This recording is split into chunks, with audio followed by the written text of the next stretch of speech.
سورہ التین۔ شروع اللہ کے نام سے جو بڑا مہربان نہایت رحم والا ہے۔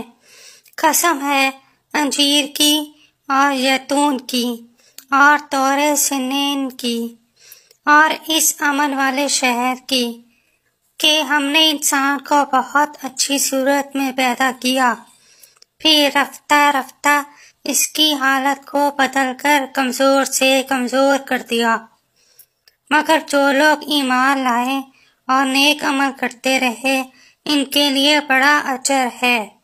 تو پھر قیامت کے دن کو کیوں جھٹلاتا ہے؟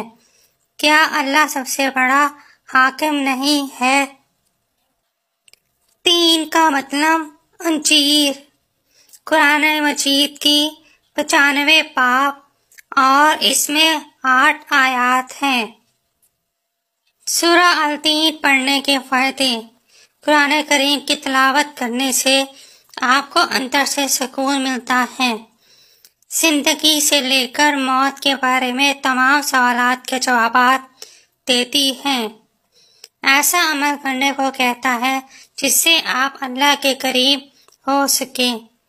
آپ جتنا زیادہ قرآن کو سمجھیں گے تو آپ کو اتنا ہی ثواب ملے گا، اور قیامت پر یقین رکھنے کو کہتا ہے۔ اللہ تعالیٰ کی بادشاہت پر ایمان لانے کو کہتا ہے۔